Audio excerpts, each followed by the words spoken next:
progressive hollowing out of communities and of social life, and this is what Putnam has described so disturbingly in his book.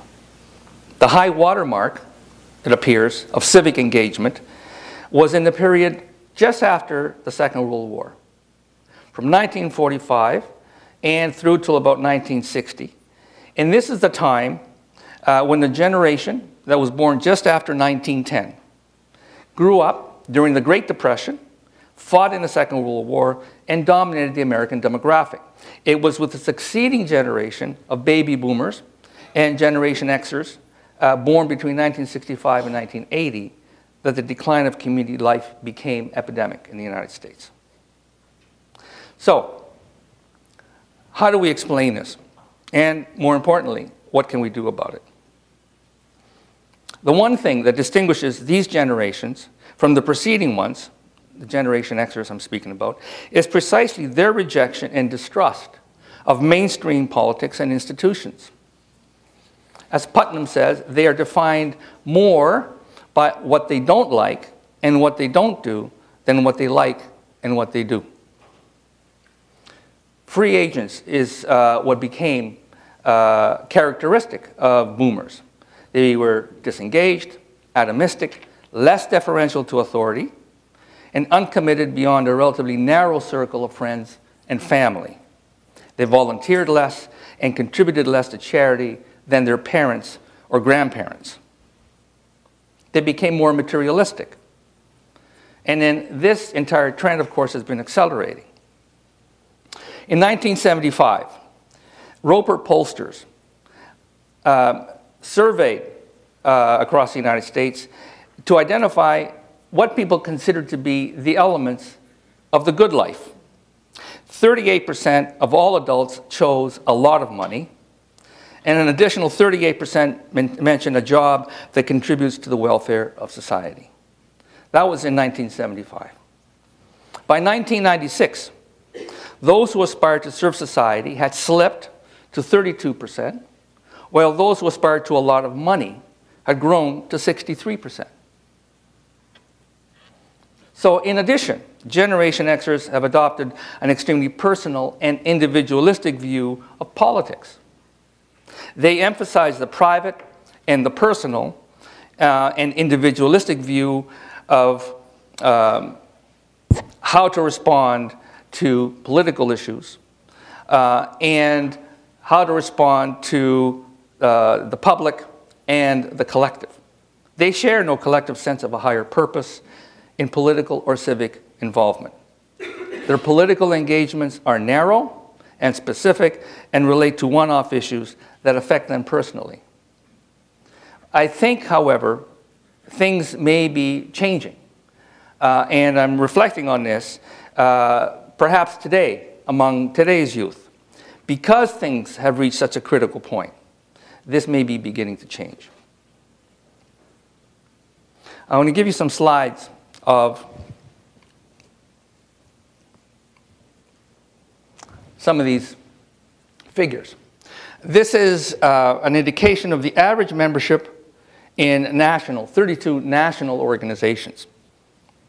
And you can see that the high tide mark is around 1960 to 1970, and from that point it declines. This is a graph indicating club meeting attendance. And again, same trend, the high point in the 60s and 70s, and then the decline very clearly. And then finally, this is an indicator of the loss of trust among adults and teenagers. And you can see on that second line there, that crosses over and dips down below, that's the indication of trust levels among high school students compared to adults.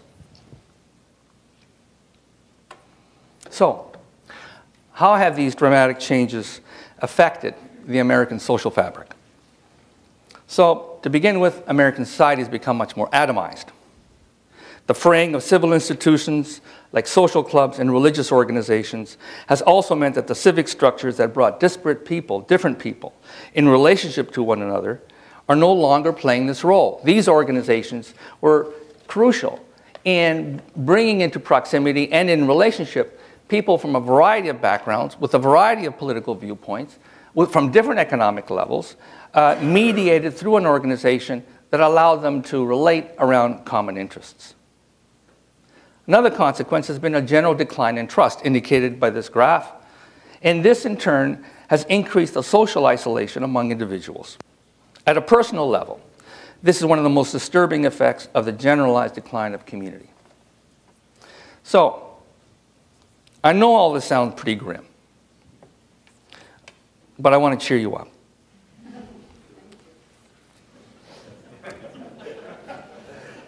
Smile, John, smile. I want to cheer you. Let's look at depression.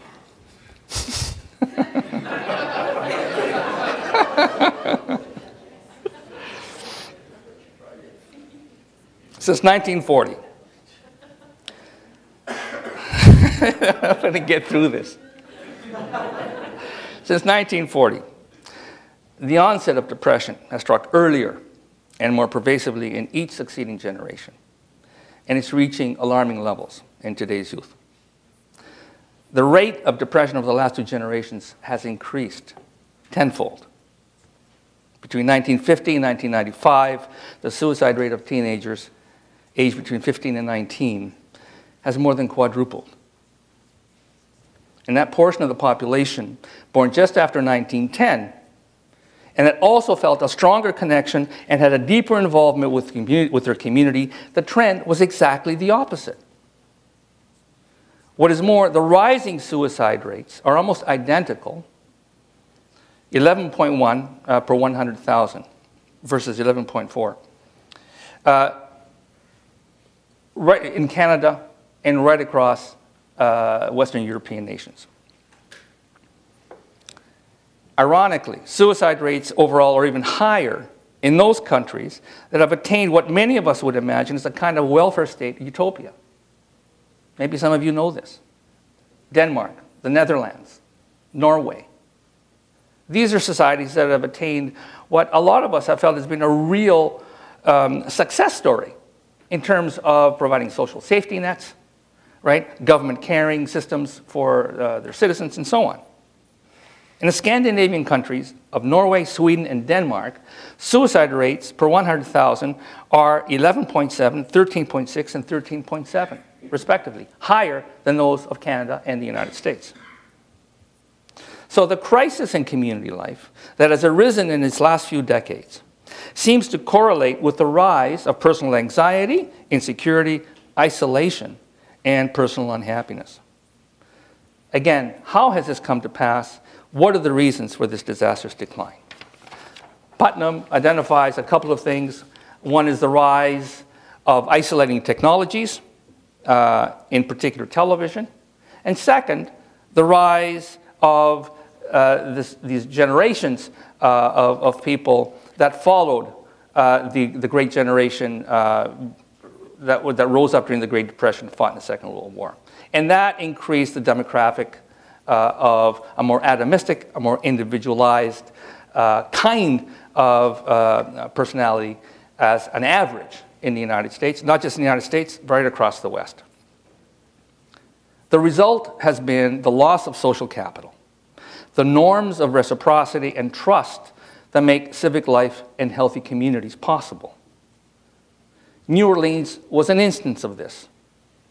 But it is not just in that one city. It is pervasive, as these charts have shown, and it is a byproduct of the socioeconomic system that now defines American culture specifically, Western culture generally, and global culture increasingly.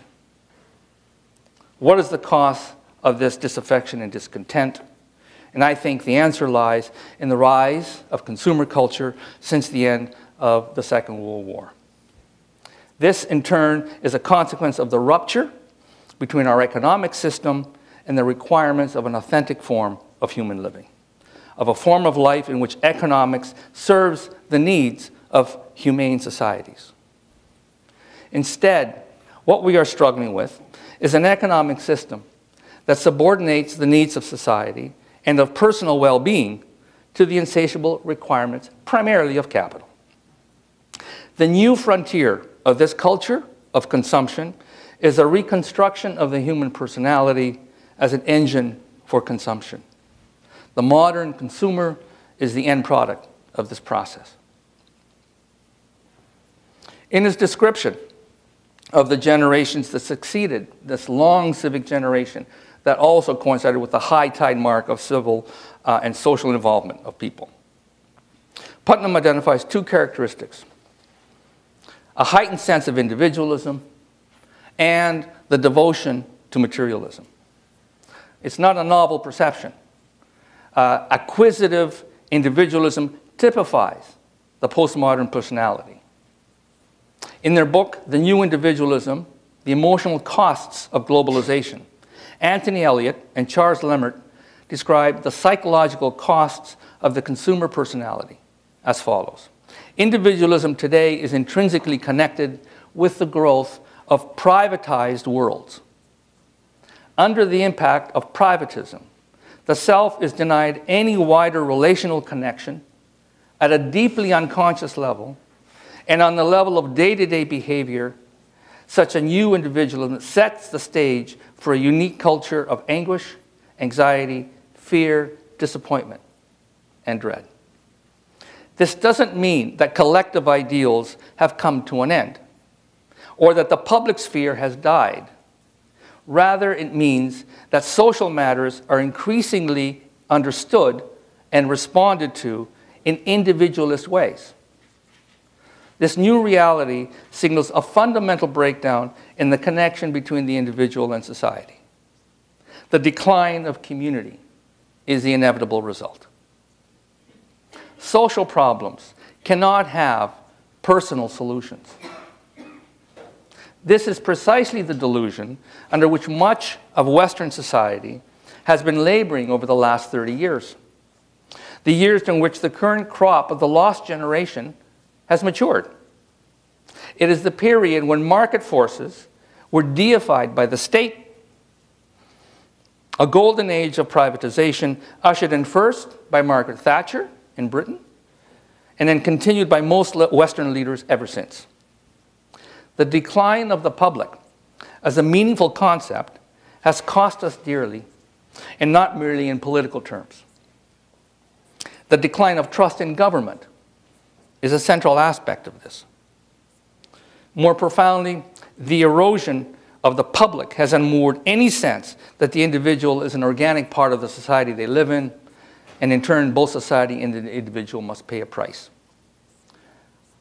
I think about this growing disaffection and mistrust in government.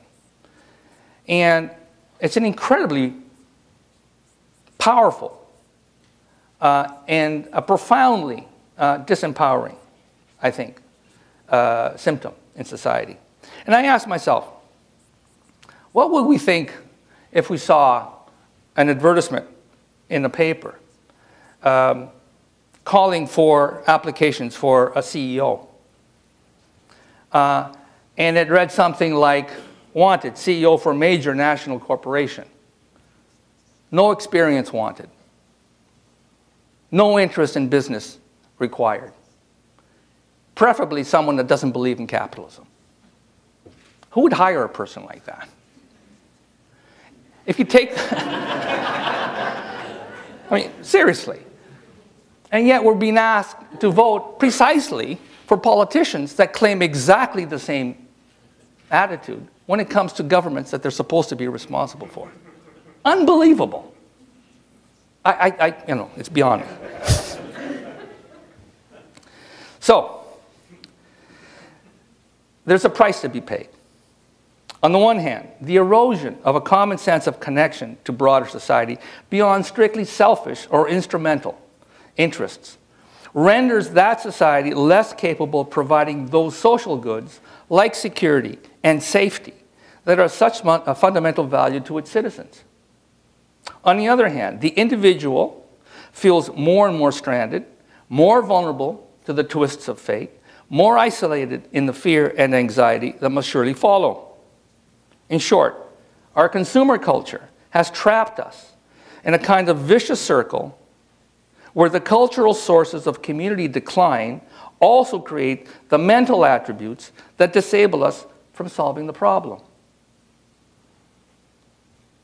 The bitter struggle over health care in the United States is a perfect example, I think, of this phenomenon. The decline of everything social coincides also with the rise of the individual as the key to the attainment of the good life. Individualism goes as far back as the beginning of liberalism. In fact, the rise of individualism harkens back to the 15th century. But something has changed over the last 50 years.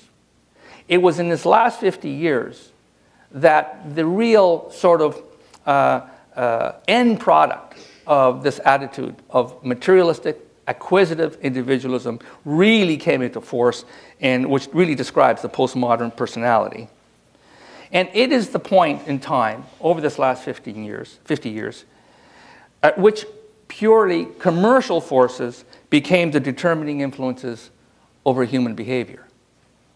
The crucial question that faces us today is, how is it possible to reverse this process?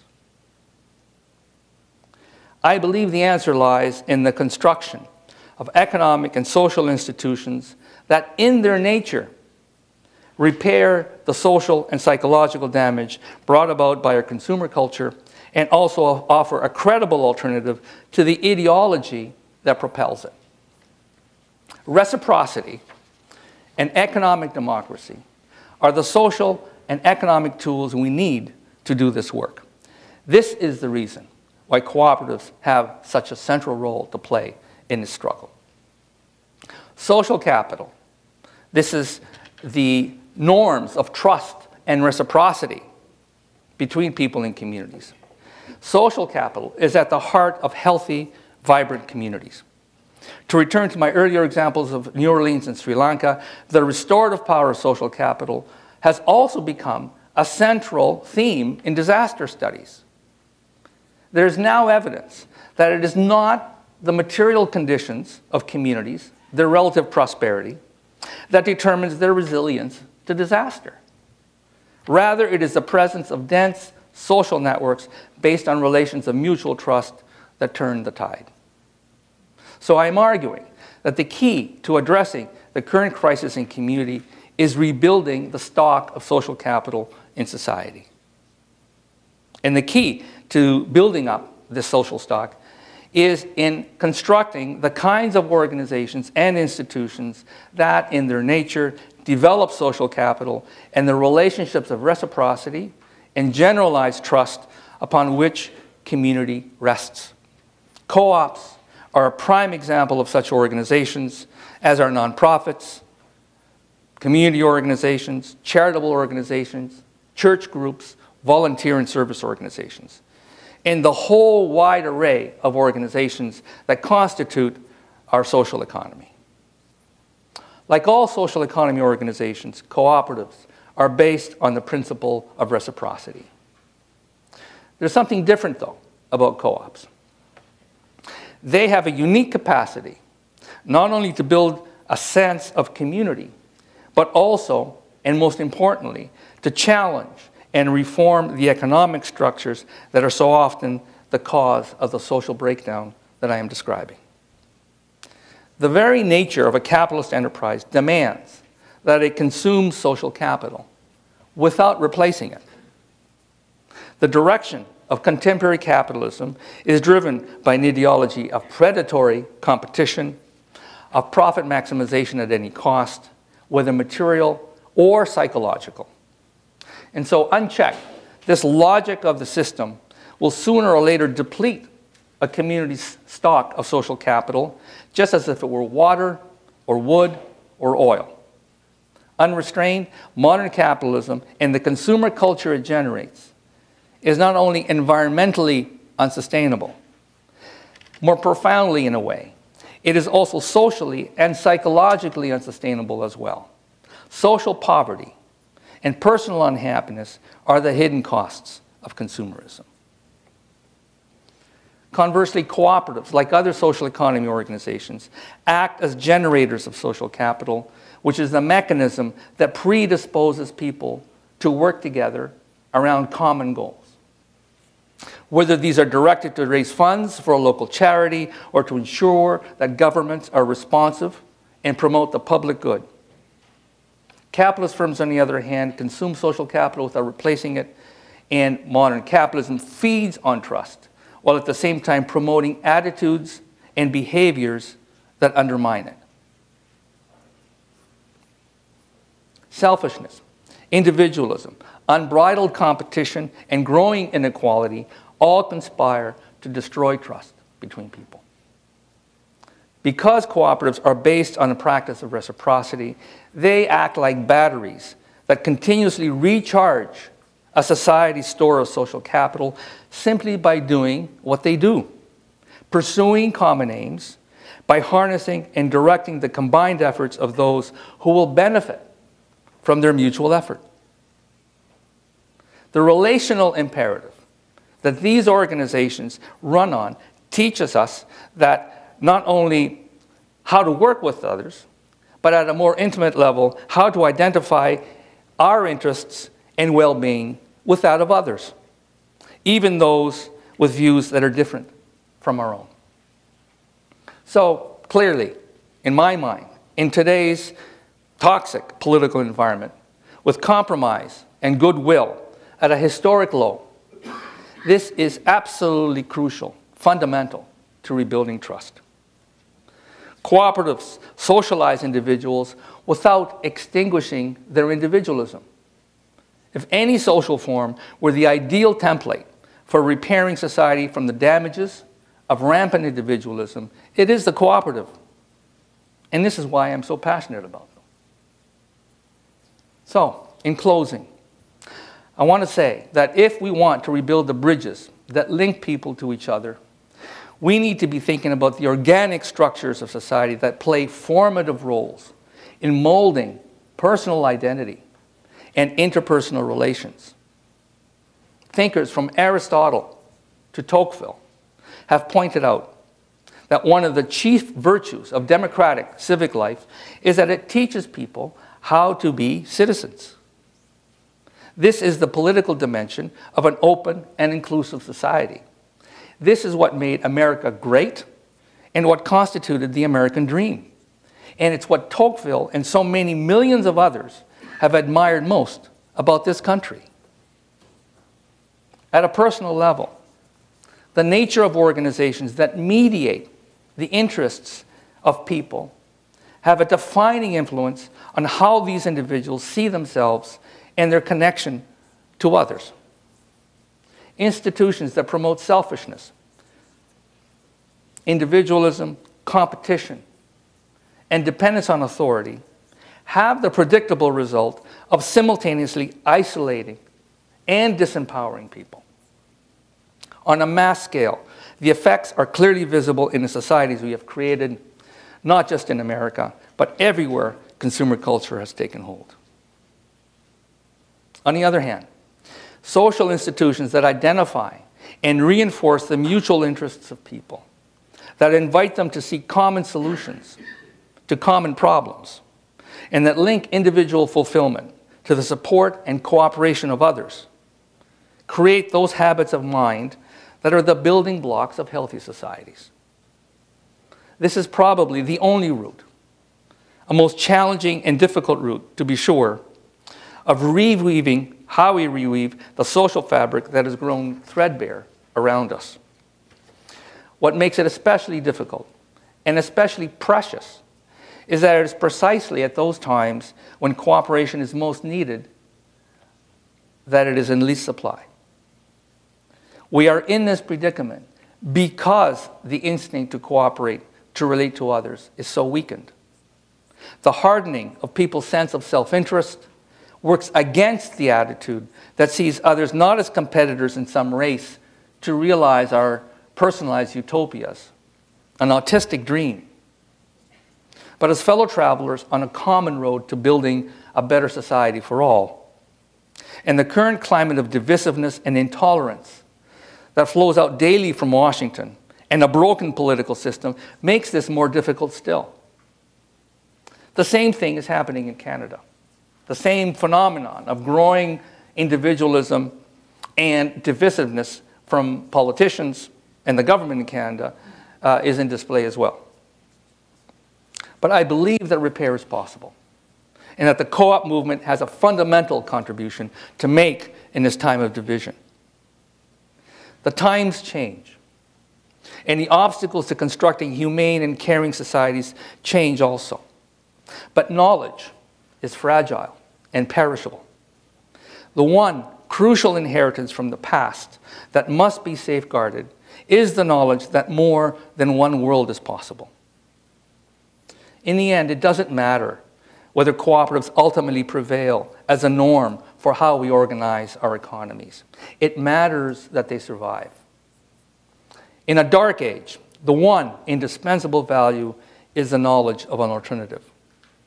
Once this is lost, all is lost. Cooperatives are enduring evidence of another way of living our lives. And I so wish that those young people now occupying Wall Street and the other financial centers across the country knew this better. It isn't enough just to rage against an inhumane and unjust system, essential as this is. One must also know what one is fighting for. Like the monasteries of the Middle Ages that kept alight the ideals and knowledge of classical antiquity for a later age, cooperatives the world over safeguard a humane vision of social and economic life. Triumphant or not, so long as they exist, they recall another understanding of humane economies, another sense of how people might live together in the pursuit of common aims.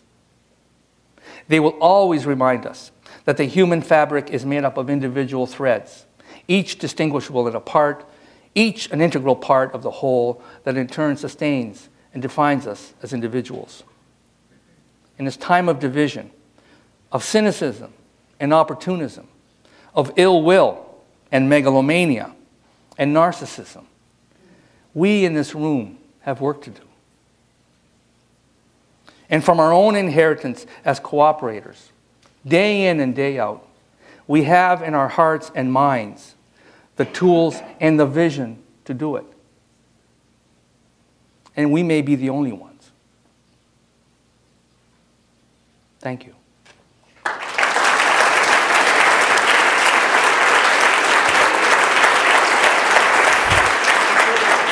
Huh? Very good. I'm sure there'll be questions. Yeah, okay.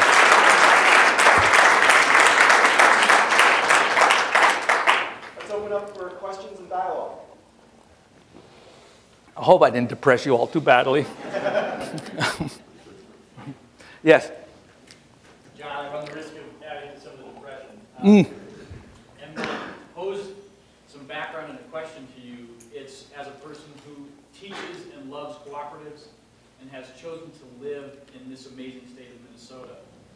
But Minnesota is home to the largest number of cooperatives in the nation. And we are home to the largest cooperatives and the beacons for many of the sectors that cooperatives represent, CHS, Land O'Lakes, the West, Thriving, an organization I'm a part of. And yet, at the same time, Minnesota has been a beacon for some massive challenges in the United States. So it's some counterpoints to your suggestion that co-ops are the corrective. In this land, this state of Minnesota, where this conference is held, you would think that we would, because of the principle of democratic governance and control, we would be the beacon of how to operate a civic society. And yet Minnesota was watched by the whole nation as we shut down this summer and left citizens wondering if bills could be paid. Not one, but two statewide elections where we were shut down and our senator could not be sat in the Senate. Our governor was litigated to figure out who our governor would be. So a democratic institution, the co-op, hasn't figured out how to teach civic society back to its home state. Right. And then when you think about the principle of education and how dear it was to those Rochdale pioneers, and it wasn't to educate about co-ops, it was about to educate for empowerment. But if I'm an African-American teen in the state of Minnesota, particularly in the Twin Cities metro, I'm in the worst school system, or some of the worst school systems in the whole country, in the United States. And co-ops have not rallied around Rochdale to say this must change. Right. Jobs. Hard to create in this economy here. It used to be the Minnesota Miracle. We're just flat average for the rest of the country. We've got serious challenges in Minnesota, and we are the home of so many of the co-ops. So how do we rise up in this state, meet the challenge and opportunity you're setting out? I think part of what we have to do is recognize there's some brutal facts, that even in this hotbed of cooperation, some of the principles aren't being lived out in as compelling ways they could be. Yeah. It's a real challenge for us here. So I agree with everything you're saying, and at the same time, it feels like, where can we look to where cooperation is so strong, and yet the principles aren't being lived in a way they could be and perhaps should be. Yeah. So I offer Minnesota back to you. Wow. Not Katrina and not Sri Lanka. Yeah, I understand. Look, this is an issue that has haunted cooperative movements, not just Minnesota, right across the country. It's a live issue in Canada. It's a live issue in Europe. It has been a live issue in the UK, where the co-op movement, was generated and born. And I have a couple of thoughts on this. I don't know if I have any answers, but I have some thoughts about it. One is that in some ways, the co-op model has, in a sense, been hostage to its own success.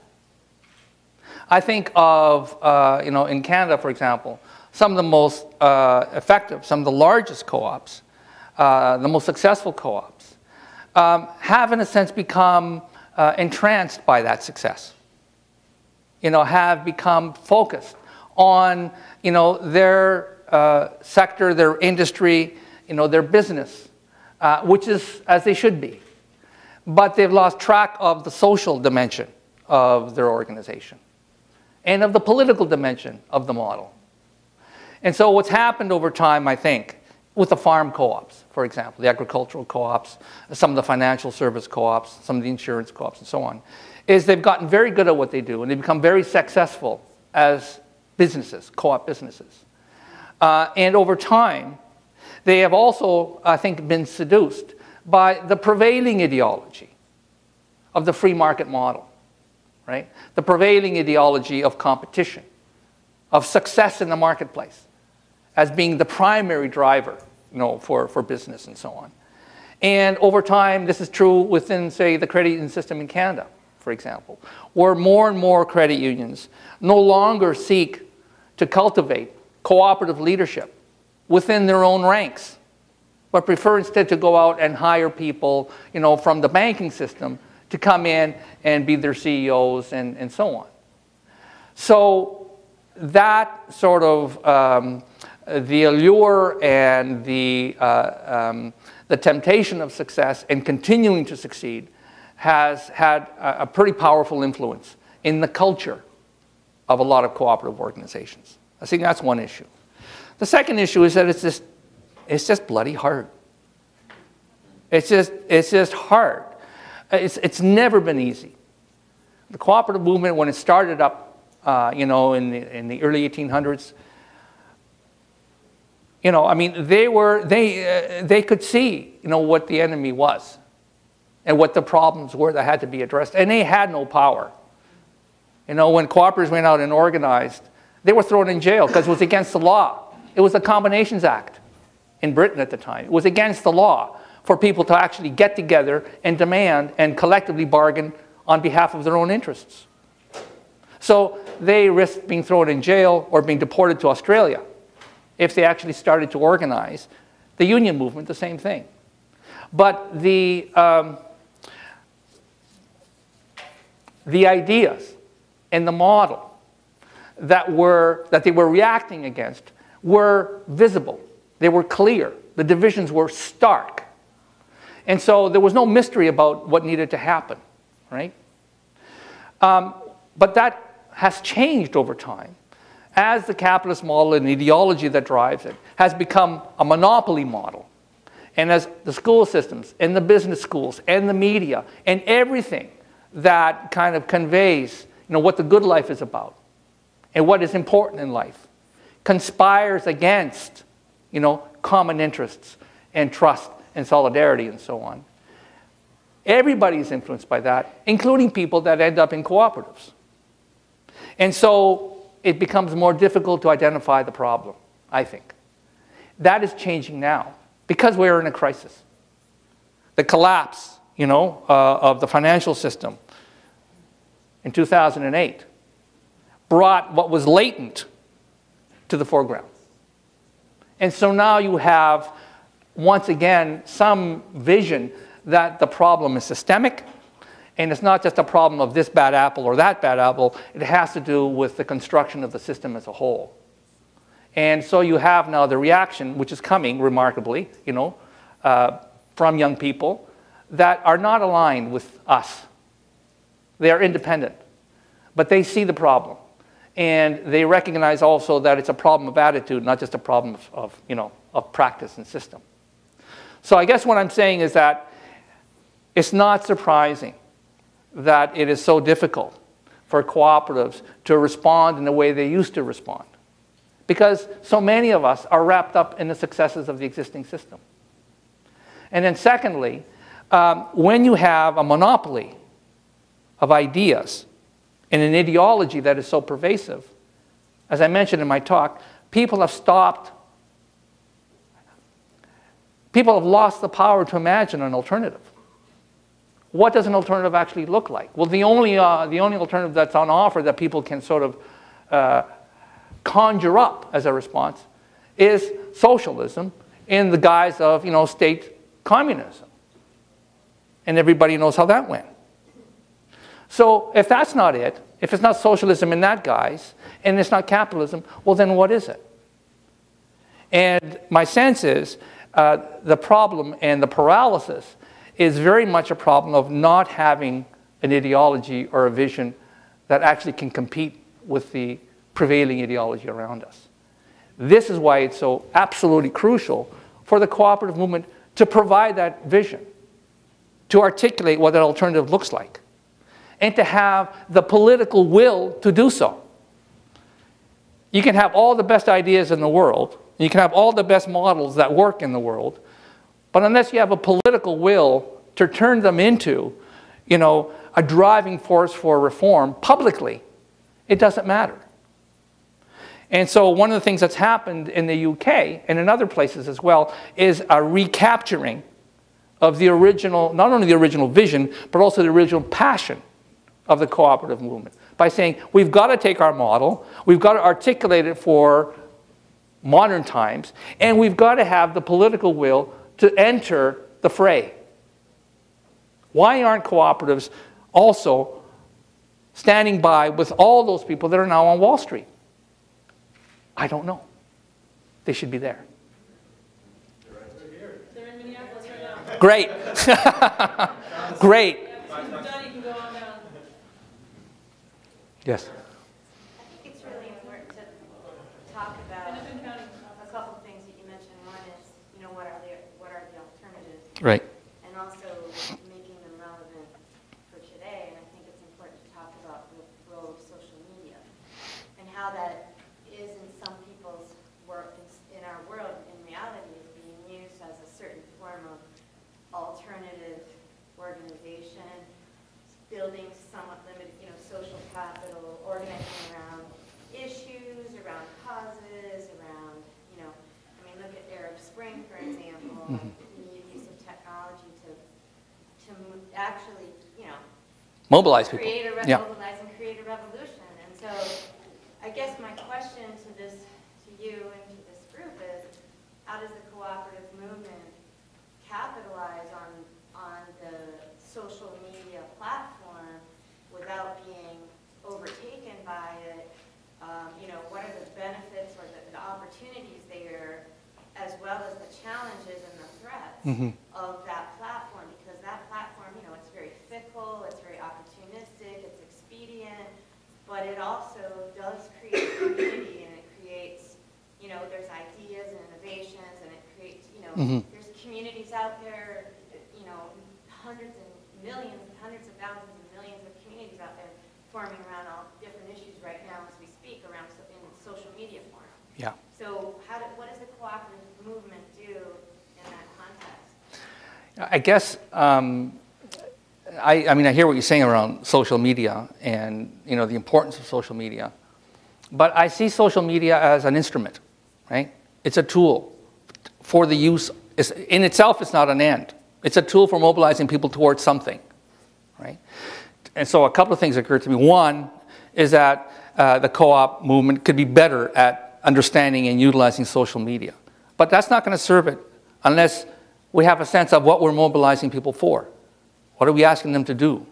What's the idea or the vision we're actually propelling and organizing people around? And that is not yet there. You know, hire a couple of university students to come in and organize a social media strategy for you. That's not hard to do. What's really tricky is getting the political will and the cohesion and the strategy that's actually going to use those social media to actually achieve a particular end or ends, right? So it's very much a question of unifying, you know, the leadership within our respective cooperative movements to decide that we're going to be playing a role in this struggle, and that hasn't happened yet. I have, you know, the co-op movement has always been, especially in recent decades, it's had a double dimension to it. On the one hand, in many ways, it has a lot of the answers and a lot of the alternatives. But on the other hand, it's extraordinarily diverse. You know, we have people that are primarily motivated by the business model and doing well in the business model. Other people that are motivated primarily by the social purpose of co-ops. And you have people from the far left to the far right. And they all have a home in one co-op or another, which is one of the tremendous strengths of the movement, is that it is heterogeneous. It does cover the waterfront in terms of political perspectives. But it is precisely that kind of a movement that is so difficult, right, to organize. And so I guess part of the subtext of what I was saying in my talk is that looking at something like rebuilding community, for example, it's inherently a political issue. But it isn't political in the sense of the kind of political battles that are being fought on television and, you know, in Washington, so to speak. And it is an issue that can actually bridge, you know, a wide range of interests, whether you're Democrat or Republican or anarchist, right? You know, concern about community and reviving and taking back community is something that can unite a lot of people with a lot of different perspectives, you know, within the co-op movement. And so I think something like selecting the issues that are unifying issues for the movement, as opposed to selecting issues that are divisive issues within the movement, is one place to start thinking about where do we go from here. But in front of all of that, there has to be a determination that we have to move. We have to go somewhere. We have to enter the game. And then when that decision is made, then the strategic question is, what are the issues we want to organize around? Who are the leaders that we can actually bring together to articulate those issues in a way that is constructive and progressive and moves the agenda forward? Sorry, you had your hand up first. Sorry. Yes. You know, there was a question why in the land, the co-opiest place in the United States. Co-opiest. Yes. I hadn't heard that. But we don't have more cooperative attitude, and I think that in many ways we become victims of our own success because as institutions mature, they lose that passion of the founders who were more political than people are now. A lot of our shoppers don't even know what the cooperative principles are. They don't shop there because it's a co-op, and this isn't simply the problem of food co-ops. I see this across the board, that there's problems communicating the fact that you are a co-op to your membership. A lot of members are not even cognizant of what a co-op means. And maybe the institutions that we currently have of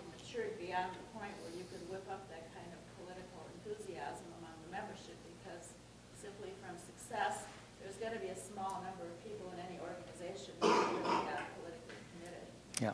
And maybe it's going to be new co-ops Yeah. that revive, you know. That's why we should be courting the younger sector because they're more passionate about it. No, you make a good point. You make a good point. That you know, sometimes, you know, you have organizations and they come to a point and they are what they are. You know, the culture in those organizations is what it is, and they get very good at what they want to do and what they do, and that's where they want to stay, right? And short of, you know, sort of some kind of you know, a revolution within those organizations, they're going to remain what they are, they're going to do what they do, and they're going to be good at what they do, right? So it's not, I don't think we can expect, I don't think anybody really expects that all co-ops are going to be part of, you know, a political movement to sort of deal with the issues we're talking about. But there are individuals, there are organizations, and there are co-ops that care very deeply about these issues. And many of them are precisely newer co-ops, younger people involved in starting co-ops and so on. The challenge, I think, for the movement, as you're saying, is to be able to inspire those people that are most devoted and most committed to the kinds of political issues that we're describing here in becoming part of something. And no, we're not under any illusions that everybody in the co-op movement or all organizations are going to be unanimously in support of this. That's never going to happen. And that never happens anywhere. There's always contestation. There's always debate. But let's have the debate. It's something worth fighting over.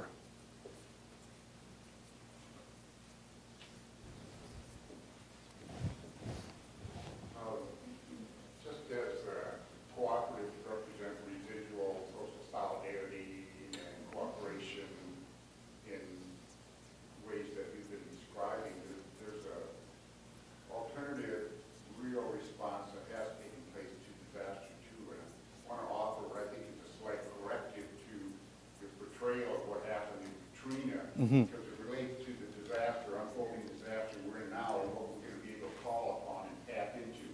And in my mind, it was primarily a failure of public institutions. There's a lot of evidence in these big disasters, not just in those other countries where they haven't, you know, deteriorated so much socially as we have, but also here, that disasters can bring out strong residual elements of social solidarity and cooperation and caring. It's not all social disorder and breakdown. Remember, we're getting fed to be depressed and disempowered by the mainstream media that tells these stories of what happened. We don't hear a lot of the good stories. I strongly recommend an author named Rebecca Solnit and a book called A Paradise Built in Hell, in which she offers great historical examples from the San Francisco earthquake and Katrina about how, in fact, disaster might lead to public breakdown, public services, public institutions, but people themselves often step out. Right. Because they get snapped out of the kind of hypnosis that we're in and realize that we've got to pull together here. So there's, there's plenty of problems that you described, and I don't disagree with that, but we also have to recognize there is this potential manifested, including in New Orleans. You can also see it in the Spike Lee film about that we have to be aware of. It's not going to come through the mainstream media, Right. because they represent a worldview that's, you know, destroying social solidarity. How I would love to see a media outlet owned by the co-op movement that focuses on exactly what you're describing. You know, a television broadcasting network that is owned and operated by the co-op movement, that is actually able to sort of tell the kind of stories you're describing and inspire people through a model that actually brings people together instead of tearing them apart. I mean, that's the kind of thing of why do we depend on our news and information from organizations that very clearly, you know, have values and an agenda that is antithetical to the kinds of things we want to do? And it's not that the money isn't there. There's money. There are resources to develop an alternative media online, like you're saying too. But even mainstream. It's a question of strategy and political intention and political will to do it. Yes. Just wanted to point out to that point, one of the things that is being organized in relation to the International Year of Co-ops, Shuffle mentioned it in his speech, the Global News Hub is part of the 2012.coop website and also a standalone opportunity for co-op news feeds from around the world to be aggregated and shared, and also an opportunity for us to be uploading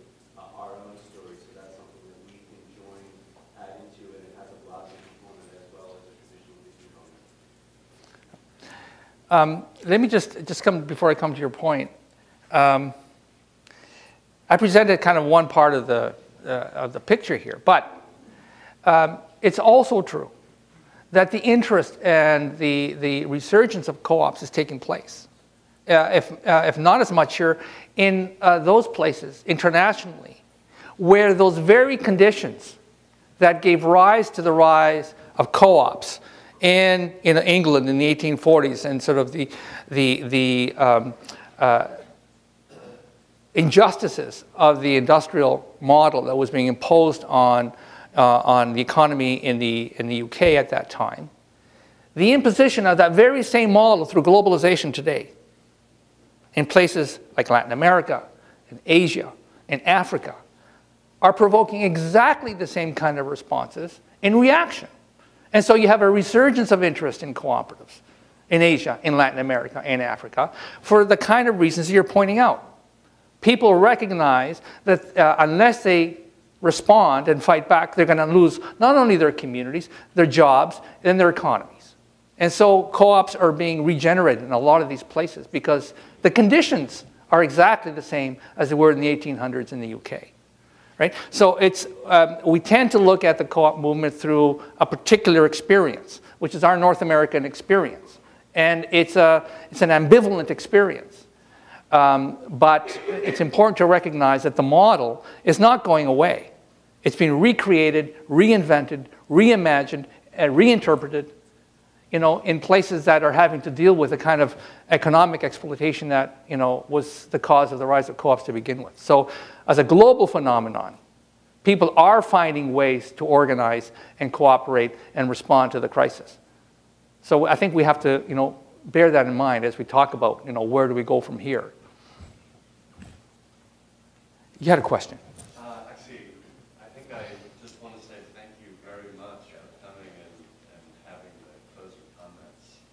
I think it's been inspirational. I hope it wasn't too depressing.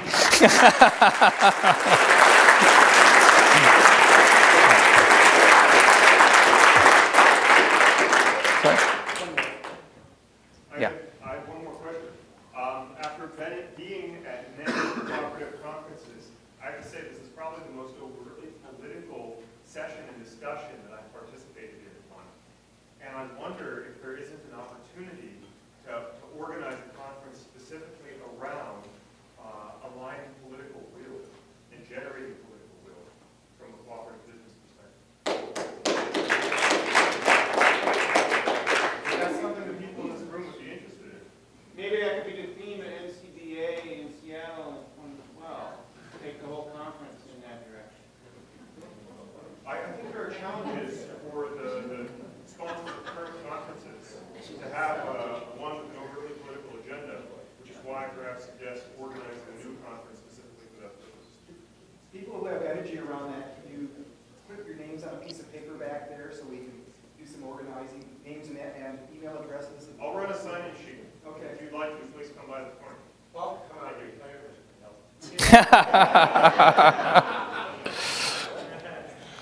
Well, I wish you the best in that. The same thing. I invite you to come to that conference. Right. The same thing needs to happen back home in Canada. Exactly the same thing needs to happen. Like I said earlier, it's something worth fighting over and arguing over and dealing with. It's not an easy thing, but nothing worthwhile is easy. I'm curious, in terms of the portions of your book where you give examples, like Italy particularly, where the co-op model has been extremely successful economically. Yeah. What has been the flow over in terms of the political or the connection to the political? It's been very close. I mean, the political dimension of the co-op movement in Italy has always been an important part of what constitutes and what characterizes that movement. But, just like everything else, there are political streams that are sort of on the left, there are political streams that are on the right, and they argue. And they struggle over, what do we do, what divides us, what unites us, how do we get together around things that concern and that are common to all of us. And it's always something that has to be debated and has to be struggled with. But the difference is that they haven't lost track of the fact that the co-op model is inherently a political model. It isn't just neutral. It isn't just, you know, there are political consequences to cooperatives, right? They haven't lost track of that, right? And that makes a big difference, even if there are disagreements. They all share this sense that, no, we do have inherently a political and social dimension to what we do. The question is, where do we go, what unites us, and what are the sort of the political ends that will advance a progressive agenda instead of dividing us and paralyzing us. And you know, that's the same thing that has to be discussed here. It's the same thing that has to be discussed in Canada. And if we avoid it for much longer, you know, no one will listen to us when we start saying, here's a model that you should pay attention to. Thank you. All right. Thank you, Paul.